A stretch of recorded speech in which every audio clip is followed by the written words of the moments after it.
Le rôle du téléphone de Delphine Jubilard est de nouveau au cœur de l'enquête, le fabricant Huawei ayant apporté des informations cruciales sur l'utilisation de cet objet qui n'a pas été retrouvé depuis la disparition de l'infirmière. Une première expertise avait déjà été faite il y a plusieurs mois, elle n'avait toutefois pas abouti.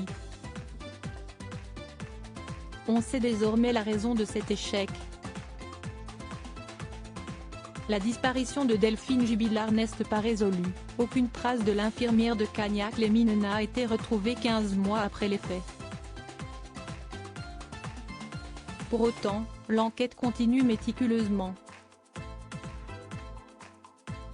Une piste est ainsi explorée avec la plus grande attention, celle de son téléphone portable.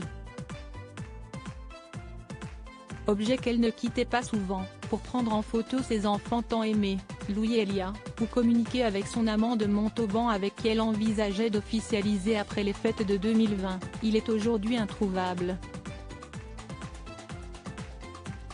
Le smartphone de Delphine Jubilard aurait borné une dernière fois dans un rayon de 2 km autour de la maison familiale, indique la dépêche à propos des nouvelles expertises sur un téléphone identique.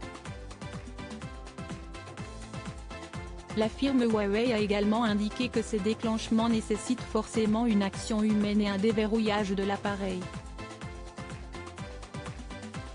La société chinoise avait déjà été sollicitée au printemps 2021 par les gendarmes sur les raisons de telles activations, rappelle le quotidien, mais les spécialistes chargés de passer au peigne fin le même type d'appareil que celui de Delphine Jubilard, pour en étudier le comportement, ont estimé qu'ils n'avaient pas suffisamment de temps pour mener leur mission jusqu'au bout. Les résultats de ces analyses étaient souhaités juste avant l'interpellation de Cédric Jubilard, le 16 juin 2021. Ce temps précieux, la justice en dispose pour continuer d'avancer sur cette instruction difficile et donc poursuivre les analyses. Un modèle identique à ce téléphone Huawei va être expertisé pour comprendre d'où sont venues les activations nocturnes de l'appareil, jusqu'au petit matin. Le mari de la victime, le peintre plaquiste de 34 ans Cédric Jubilard, est toujours incarcéré en détention provisoire, les juges ayant rejeté ses demandes de remise en liberté. Celui qui était en procédure de divorce d'avec Delphine est toujours le suspect numéro 1. L'accusation avait pointé du doigt le comportement douteux de cet homme et rappelle qu'il aurait menti lors de ses premières déclarations en affirmant que son téléphone, le 15 décembre au soir, était en mode avion. Pour l'avocat de la famille de la victime, contrairement à ce que son mari a pu dire, le couple allait mal, au point qu'il ait pu commettre l'irréparable.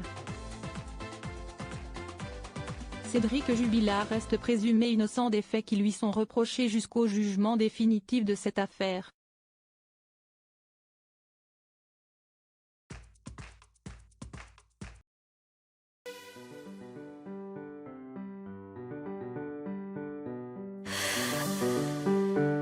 The man I love just had